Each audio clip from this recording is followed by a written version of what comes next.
Before we start, please don't forget to like and subscribe. It started on a regular Thursday evening, inside the quiet kitchen of our two-story home in Richmond. Rain tapped against the window panes. The smell of sautéed garlic hung in the air, and the soft hum of the dishwasher buzzed in the background, but my mind was nowhere near dinner. Amber leaned against the counter, her robe slightly open, glass of wine in one hand, that familiar sly smile playing on her lips. "Why don't you come closer?" Shu whispered, tracing the rim of the glass with her finger. I didn't move. Instead, I stood stiff at the sink, back half turned to her, voice low, but sharp as a blade. "I don't want intimacy with you after your lover." She froze. For the first time in years, I saw the truth slap her in the face. Not with my hand, not with shouting, but with that one line. What are you talking about?" Her smile faltered, twisting awkwardly into confusion. "Ethan, are you serious right now?" "I'm not inventing anything," I said, finally turning to face her. "Your behavior has written every sentence of this story. I just decided to start reading it out loud." Her wine glass clinked against the counter a little too hard. "You're paranoid. You've always been dramatic." But this, she let out a shaky laugh. This is insane." My arms folded. I didn't raise my voice. I didn't even blink. "You think locked phones, late night walks, and private chuckles over texts go unnoticed. I'm not stupid." Amber. She pushed off the counter and walked toward me, her voice climbing. "Oh, so now I can't have friends? You're controlling now. Is that what this is about?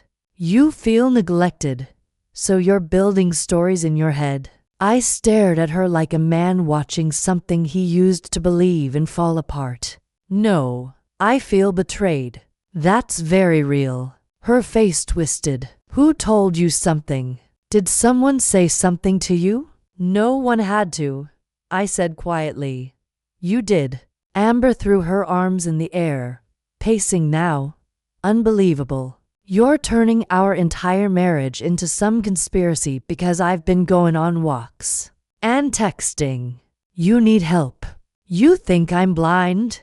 I stepped forward once or just weak. She stopped, arms crossed tight over her chest, her robes cinched now like armor. "You don't have proof. You're grasping." "No," I said, steady cold. "I'm finished grasping. I'm just done pretending I don't see it." For a second, the only sound was the ticking of the kitchen clock and the soft hiss of water boiling on the stove. Then she whispered, almost pleading, "You're going to throw us away over suspicions." "I'm not throwing anything," I said. "You did the night you stopped choosing me." And just like that, I walked past her and reached for my jacket. No yelling, no tears, just truth, raw and undressed. Because that moment, that was the end of the pretending and the start of something colder, something sharper. "My name's Ethan. I'm 39. I work as an assistant manager at a local auto parts store in Richmond. Nothing glamorous. I live in the kind of neighborhood where people wave from driveways and mow their lawns on Saturdays. I made grilled cheese on Sundays, clean the gutters twice a year. Simple life, quiet. But tonight, my kitchen wasn't quiet anymore. It was the epicenter of a betrayal I didn't ask for, but I could feel coming like a thunderstorm 3 days out. And trust me, this storm was just beginning. 2 days passed.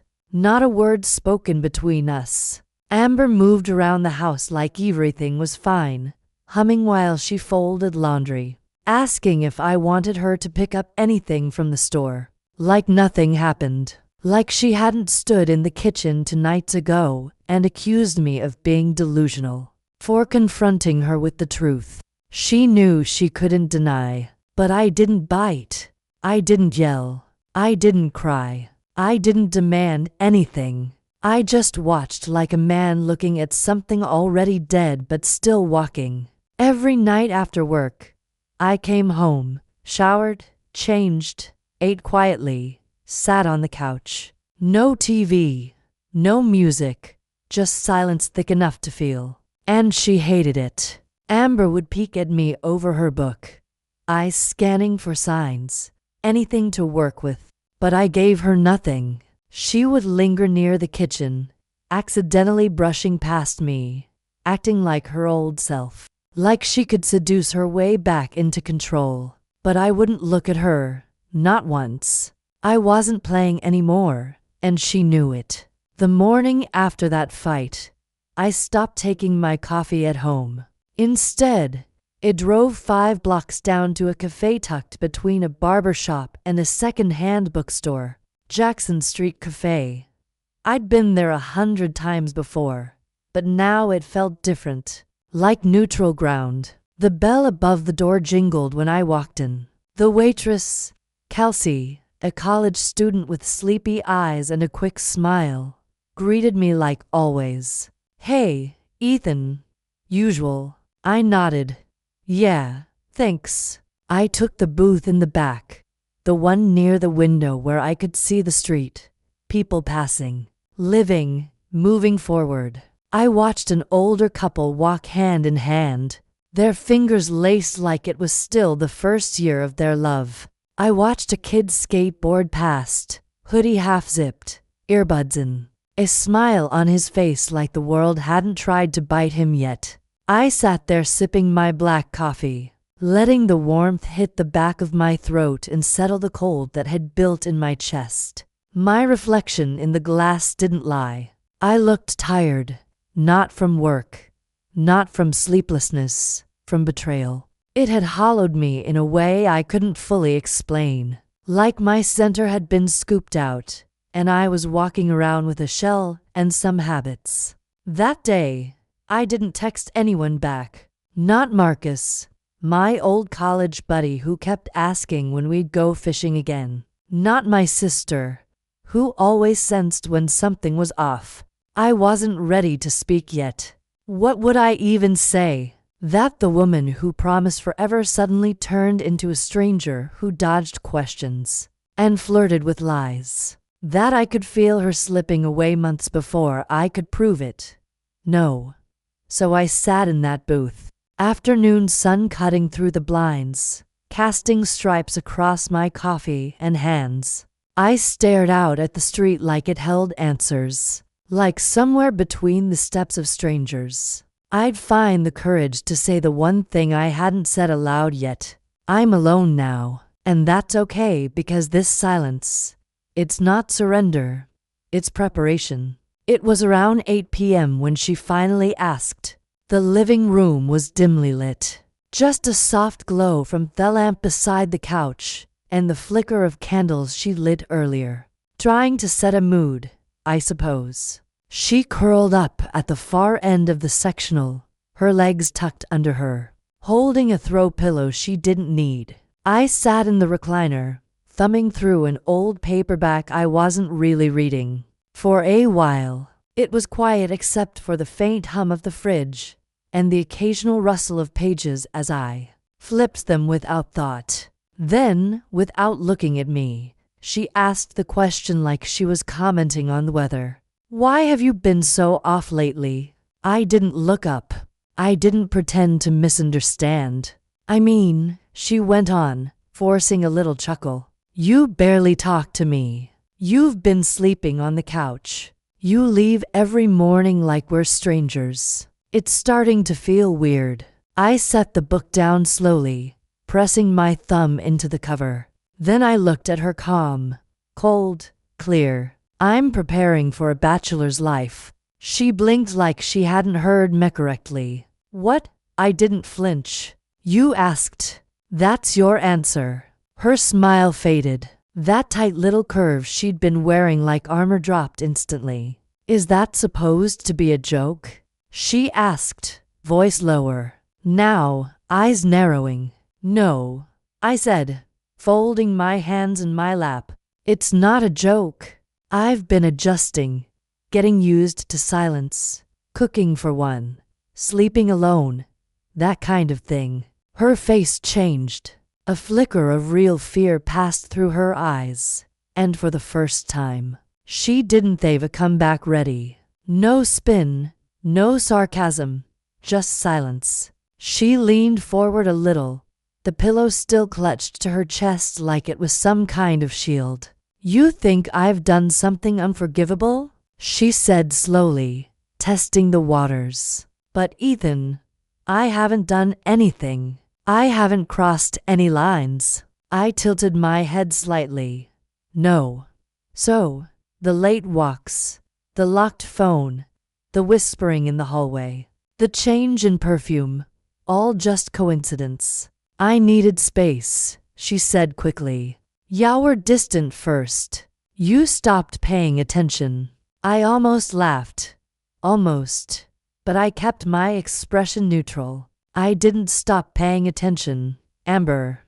I just stopped reacting." She opened her mouth, closed it, then opened it again. "Ethan, you're acting like you've already left." I stood slowly, the leather creaking beneath me. "I haven't left yet, but I've been imagining what that might look like. And honestly," I shrugged, "it doesn't scare me." A sharp inhale. "That's cruel." "No," I said, walking toward the hallway. "What's cruel is pretending everything's fine when you've been emotionally somewhere else for months." She sat there frozen. The air between us was heavy with unspoken things. For the first time, her mask cracked. Not shattered, but cracked. "Do you still love me?" she asked, almost a whisper.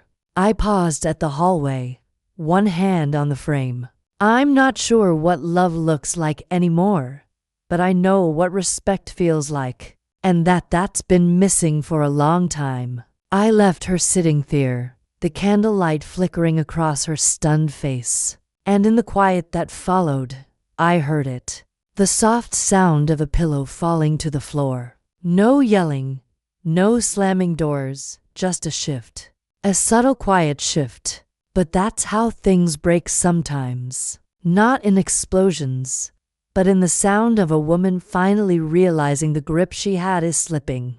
It was a Tuesday night. Air thick with summer humidity. Crickets chattering in the distance like they didn't care. The world was falling apart behind our closed door. Amber asked if we could sit outside. I didn't say yes. I just opened the screen door and stepped onto the porch. She followed with 2 mugs of tea, hers chamomile, mine untouched. We sat across from each other in those old rocking chairs we bought at that flea market in Ashland. I used to love this porch. Now it felt like neutral territory, like the space where a ceasefire is declared. But the war hasn't ended. Amber tucked her feet under her, trying to look soft, harmless. Her eyes were glassy, and I didn't know if it was the porch light or something brewing beneath the surface. She sipped her tea and said, "Can we please talk?" "Really talk?" I didn't answer, just looked at her. After a beat, she set the mug down with trembling fingers. "I didn't mean for things to get weird," she said, her voice small. I don't know. I got caught up in things. I've been stressed. Work's been a mess. And when I walk at night, it's not what you think. I just needed space to think. That's all." I nodded slowly, as if that explanation wasn't paper thin. She tried again. "You've been so distant lately. It made me feel like you didn't care. I know I should have said something sooner, but I didn't know how." Her lip quivered. Her voice cracked in just the right places. She'd done this before. I took a slow breath. "You know what's interesting about patterns?" I said, folding my arms. "Once you notice them, they're hard to unsee." Amber blinked. "What are you talking about?" I leaned forward, resting my elbows on my knees. "The late night walk started exactly 6 weeks ago, right after that work conference you said was exhausting. Then came the locked phone. Before that, you used to leave it charging on the counter. Now it's glued to you. You take it to the bathroom. You sleep with it under your pillow. She swallowed hard, eyes flicking toward the door like she wanted to run. And the texting, the giggling. Amber, you don't lie like that when we're watching comedies together. But suddenly you're laughing alone on the porch at 1 p.m. over what? Mems. I was talking to Carly, she said quickly. She sends stupid reels all the time. Then let me see the thread, I said calmly. She froze. There it was. The moment. That subtle freeze in the muscles around her mouth. The delay. The falter. Ethan, this isn't court, she whispered. No. I said it's our life and I'm just listing things I noticed. That's all. She tried to smile. It didn't land. You're acting like I've cheated. I'm acting like a man who knows when he's being lied to. Tears filled her eyes then. Real ones maybe. Or rehearsed. At this point, I couldn't tell. You're pushing me away, she said, voice trembling. You've already made up your mind. I sat back, rocking once in my chair. The porch light buzzed above us like it couldn't stand the silence either. I'm not pushing you away, I said. You've just been walking in the opposite direction for months. I'm only now standing still. She reached across the space between us, fingertips brushing my knee. Please, I don't want to lose you. I looked down at her hand, then back up at her face. I'm not lost, Amber. I'm just done chasing someone who keeps pretending she's not running. She drew her hand back slowly, her face crumpling, not all at once, but in stages, like even her denial had started to lose strength. The crickets kept singing, and I just watched her, silent and still, as the mask she'd worn so tightly finally started to slip. It happened the next evening, like a peace offering plated in grease and guilt. I came home to the smell of fried chicken, crispy, peppery, exactly how she knew I liked it. The dining table was set properly for once. Candles, wine already poured, soft music humming low from her phone. Amber stood by the stove, wiping her hands on a towel, wearing that careful smile, the one she used when she wanted something, but didn't want to say it yet. Dinner's almost ready, she said lightly. I thought we could sit together. I took off my jacket, hung it up, didn't comment. We sat across from each other, candlelight dancing between us like it was trying to soften the edges. She watched me closely as I picked up my fork. You didn't have to do all this, I said. I wanted to, she replied quickly. Things have been tense. I thought maybe if we just talk like normal people. I cut into the chicken, the crunch loud in the quiet room. Normal people don't cook apology dinners without apologizing, I said calmly. Her smile flickered. I'm trying, Ethan. To do what? I asked. Reset the mood or avoid the truth.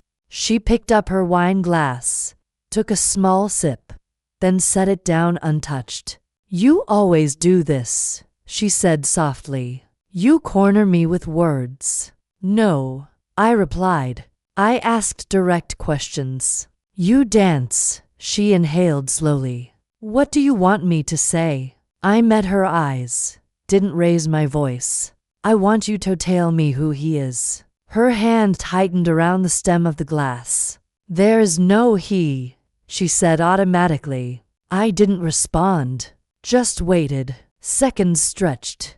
Kindle wax dripped. Finally, her shoulders sagged. Okay, she whispered. There is someone. I nodded once. Go on. It's not what you're thinking, she rushed. Nothing physical. We didn't cross that line, but you stood close to it, I said. She swallowed. We talked a lot. He listened. That's the admission I asked. You connected with another man behind my back. Her eyes filled. I didn't plan it. It just happened. That's never true, I said quietly. She looked down at her plate. You stopped paying attention, she murmured. You were always tired, always distracted. I felt invisible. I set my fork down gently. I worked extra hours to keep this house running. I said, I asked you how your day was every night. I showed up. She shook her head. Not like before. So, you replaced conversation with secrecy? I asked. She reached across the table. I was lonely. You were married? I replied, pulling my hand back. Tears slid down her cheeks now, silent and steady. I didn't mean to hurt you. But you did, I said. And then you tried to tell me it was my fault. She covered her face. I was scared you'd leave. I stood up slowly. You should have been scared to lose my trust, I said. The candles kept burning. The chicken went cold. And for the first time, she stopped pretending this was something we could just talk our way out of. We sat in silence after her confession. The kind that doesn't clear the air. It thickens it. Amber wiped at her cheeks with the edge of a napkin. But I didn't offer comfort. I couldn't. The weight between us wasn't going anywhere. She sniffled. I'm just glad we're talking about this. I leaned forward slowly, my hands folded in front of me, eyes steady on hers. You said I stopped paying attention. She looked back, nodded, hopeful. Yeah. I mean, that's not an attack, Ethan. I felt distance. That's not true, I said, my voice low and even. I never stopped caring. I didn't vanish. I didn't disappear at night. I didn't put passwords on everything and laugh into my phone like a teenager. She blinked, stunned at the calmness behind the words. I was here. I continued, making coffee, replacing light bulbs, asking about your day, listening. I was here when you were gone, Amber. Her jaw clenched. I didn't go anywhere. Then give me his number. That stopped her cold. What? She asked, breath catching. I want his number. Her mouth opened, then closed. She shifted in her seat. I don't think that's necessary. It is to me, Ethan. There's nothing going on now. It's done. I didn't ask if it's over. I asked for his number. I don't have it anymore, she said too quickly. I smiled, but it didn't reach my eyes. You do? No. You do. I repeated, voice firm now. We both know it. Just say you won't give it to me. She looked down, shaking her head. This isn't fair. You're acting like I betrayed you physically. You betrayed me emotionally, I said, and now you're trying to hide the proof. I'm not hiding anything, she snapped. Then give me the number. I said, I don't have it, Ethan. Her voice bounced off the dining room walls, loud, shrill, shaking at the edges. I stood up calmly. What are you doing? She asked, standing with me. Packing, Ethan. I turned toward the hallway. You don't want to tell the truth. That's your choice. Mine is to stop living in this house like I believe you. She followed me down the hall, footsteps frantic behind mine. Wait, can we just talk more, please? Can we slow down? I gave you that chance, I said, pulling my overnight bag from the closet. I gave you weeks. I asked. I waited. I watched.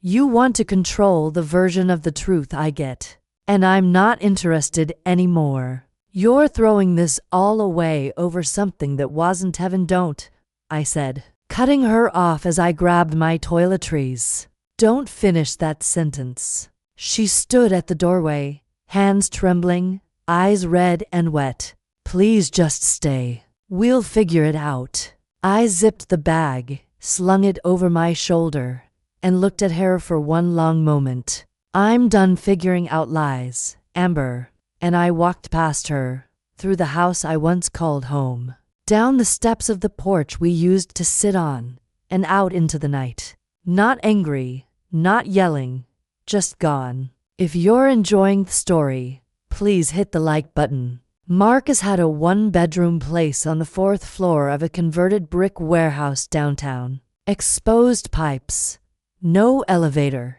and a view of nothing but the parking lot. It was cramped, smelled faintly of old takeout and gym socks, but it was a roof. He didn't ask questions when I showed up with my overnight bag and eyes that hadn't slept in days. Just pulled a blanket out of the closet, tossed me the remote, and cracked open to beers. That's the kind-of friend he was. Didn't need the backstory to know the storm had landed. You stay as long as you need, he said, voice low, watching the game, but not really watching it. Thanks, man. But sleeping on a worn leather couch with a busted spring wasn't the hardest part. It was the waiting. I wasn't done. Something in me, it wouldn't sit still. The part of me that used to trust her, that part was dead. But the part that needed the full truth, that was alive and restless. So the next morning, I started watching. I still had access to our shared calendar. She hadn't bothered to change the login. Dentist appointments, hair trims, and something vague. Meeting 6 p.m. every Thursday for the past 5 weeks. No location, just that. I parked across from the corner coffee shop she claimed to love working in lately and waited. At 5:59, she walked out, hair done, dressed like she was going somewhere that wasn't for a latte. She checked her phone, then turned the corner on foot and got into a dark blue sedan that pulled up without slowing. I couldn't see his face clearly, but he leaned over and kissed her cheek like it was routine, like they'd done it 100 times. I gripped the steering wheel, my knuckles widening, but I didn't move. I wasn't going to blow it, not yet. The next day, I followed her again. Same routine, same guy, but this time, I followed them out of the city. They pulled into a quiet residential neighborhood, nice enough to have trimmed hedges, but not enough for gates. I parked a block down and watched as they stepped into a 2-story beige house with green shutters. No hesitation. She had the garage code, and then the door closed behind them. I waited there for over an hour. Then another car pulled into the driveway. A woman got out, tall, maybe mid-30s, holding a gym bag and a ring of keys. She entered through the front door with ease. Not a visitor. I watched through the windshield, something sinking in my gut. When the door opened again, Amber was gone. The guy stood in the doorway, kissed the woman on the cheek, took her bag. He smiled like this was normal because to him, it probably was. He was married, too. And just like that, the betrayal got heavier. Not just because she lied, not just because she chose him, but because she picked someone who was playing the same game. Now, it wasn't just infidelity. It was a pattern, and I was done being a piece in it. The next morning was overcast, that muted gray sky that made the world feel quieter than usual. I was parked across the street from his house before the sun was fully up, watching Duke cling to the grass on his front lawn. I didn't plan some big speech. I didn't need one. I just waited.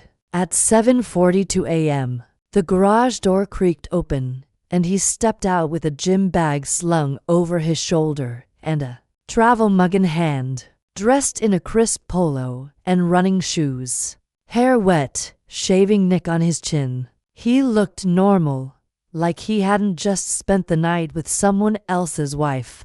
I stepped out of my car and crossed the street with quiet, measured steps. He paused when he saw me, blinked, then forced a polite smile like I was a neighbor coming to borrow a rake. "Can I help you?" I stopped a few feet away. "Yeah, I think you already have." His face shifted, smile fading. His hands slowly lowered the mug. Do I know you? I nodded once. You've been seeing my wife. He swallowed hard. I'm sorry. Who? Amber, I said flatly. His mouth opened, but no words came out at first. Then, oh God, he looked over his shoulder like someone might be watching, then back at me. Look, I didn't know. I mean, she told me she was separated. I didn't blink. She wasn't. He rubbed the back of his neck, eyes darting everywhere but at mine. We never okay. We didn't mean for it to go this far. We talked. That's all. Mostly it started innocent. They always say that. I swear, he said, voice shaking. It wasn't serious. I mean, she said she wasn't being seen. She made it sound like everything was already over. It wasn't, I said again. His voice dropped to a whisper. Does your wife know you're here? No. He looked down at the pavement, suddenly very aware of his sneakers and the cracks in his driveway. I'll stop, he said quietly. I swear I'll end it. I shouldn't have let it go on this long. You shouldn't have let it start. That was all I said, and I turned, walked back across the street, calm, silent. He didn't follow, didn't try to explain. He just stood there in his driveway, shrinking into himself. I slid into my car, started the engine, and pulled away without ever looking back. No threats, no shouting, just the truth, dropped at his feet like a stone. And my silence. It weighed more than anything I could have screamed.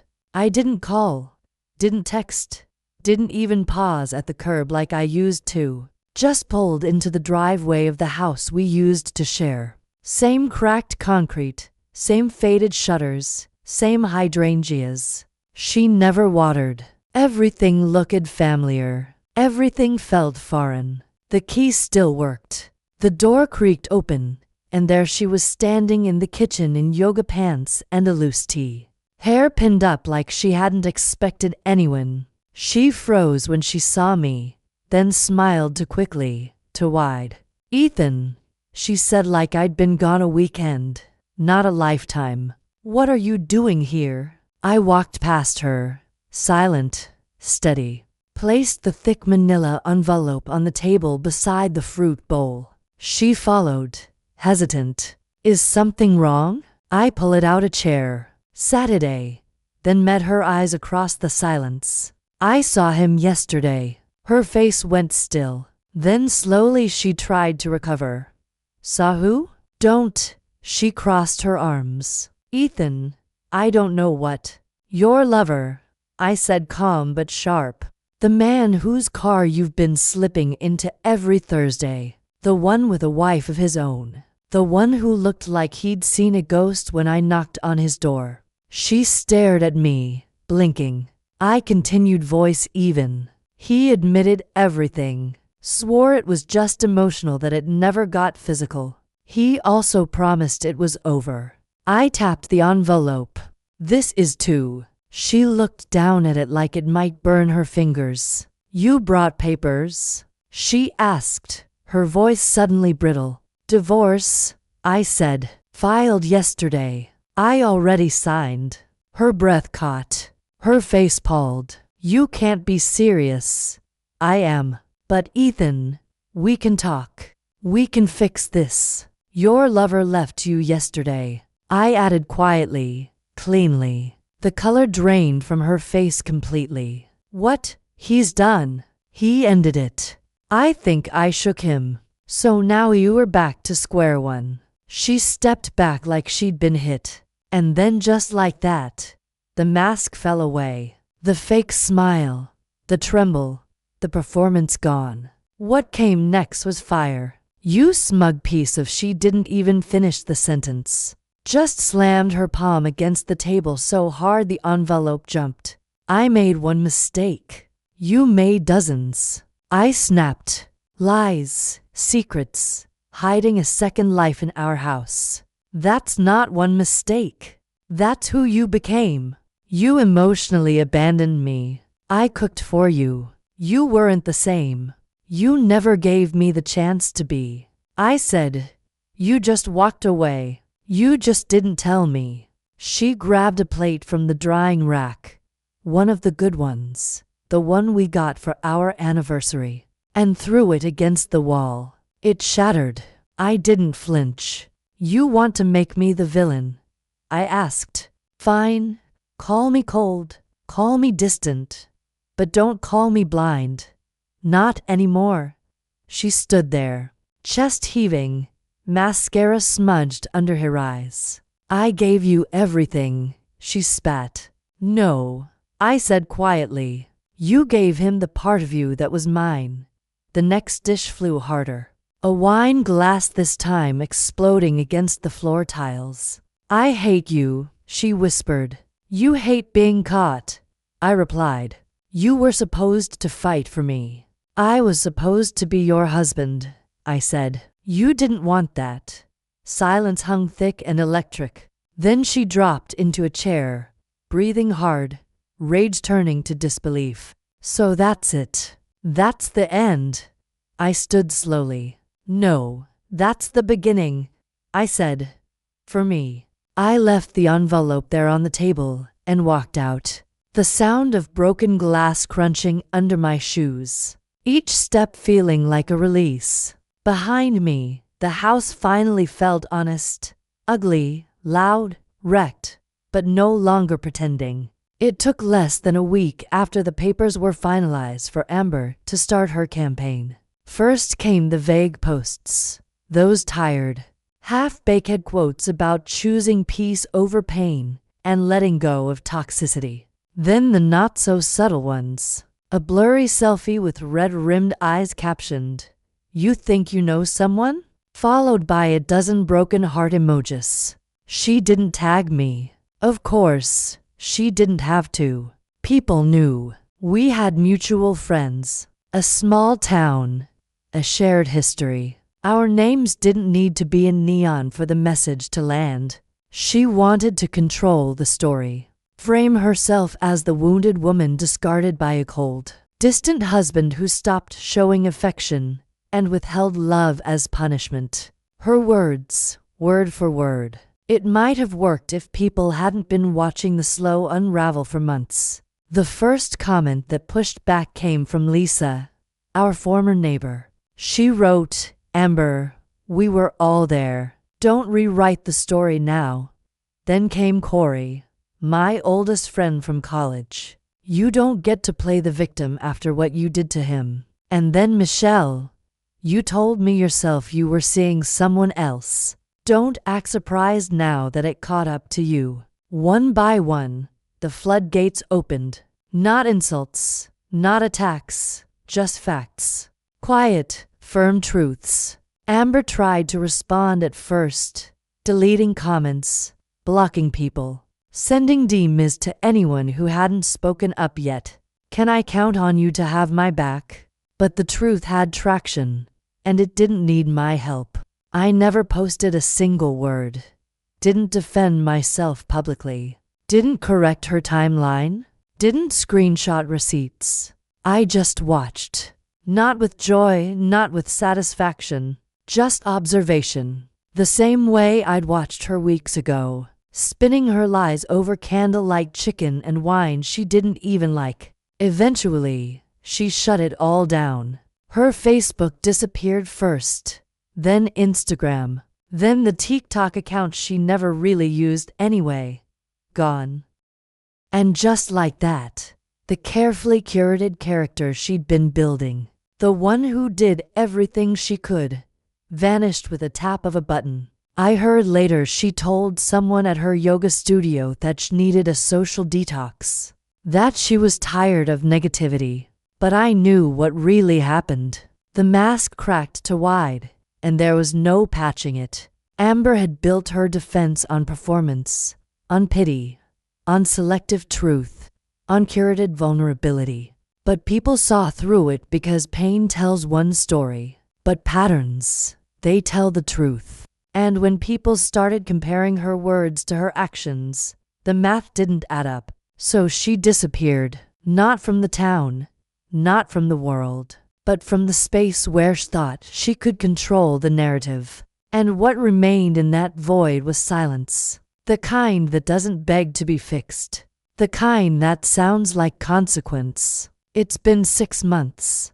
Long enough for the dust to settle. Long enough for people to stop whispering and start forgetting. I still go to the same cafe every morning.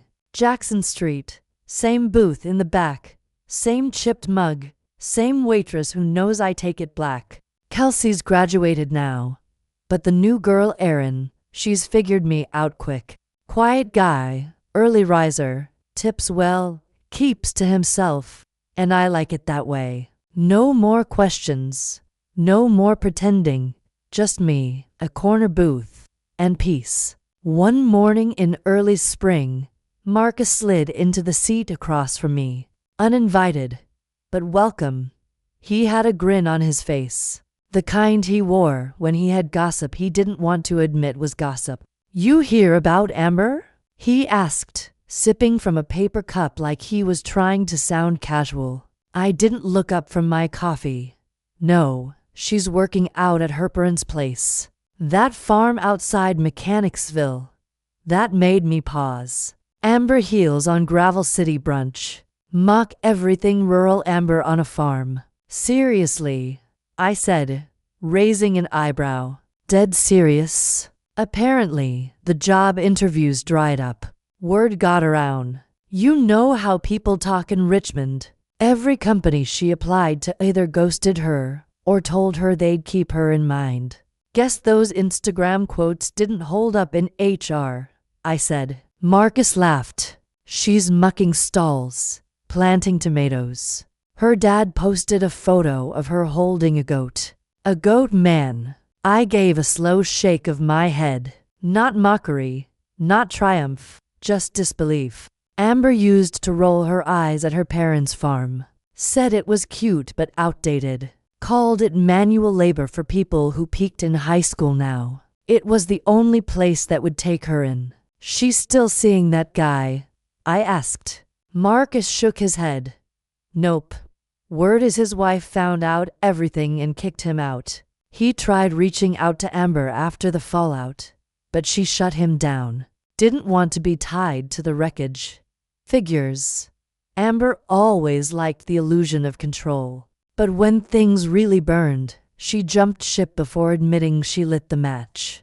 Anyway, Marcus said, standing, just thought you'd want to know. Small world. He clapped me on the shoulder, then headed for the counter to flirt with Erin. I stayed in the booth a little longer, staring out the window, watching the same morning sun pour over the sidewalk. The same rhythm of life moving on, unbothered, uncomplicated. And I smiled, not because she fell, not because I won, but because I wasn't in it anymore. Because the storm passed and I was still here. Quiet, whole, unshaken. No rage, no fire. Just the slow, steady calm of a man who learned to stop chasing noise. I paid my bill, left a good tip, walked out the door with the same rhythm I'd found months ago. And as the wind picked up around me, I breathed in deep, grateful. Not for what happened, but for what didn't happen again. I never went back, and I never will. And that was the end of the story. I still think about the moment Amber tried to flip the truth and make me the villain. Posting online, twisting the narrative, begging for sympathy when all she left behind was wreckage. If someone you cared about made a mistake like that, blamed others to protect themselves, would you have called them out like our friends did? Let me know in the comments. Don't forget to like the video. And if you want more real stories like this, hit subscribe. I've got more to tell.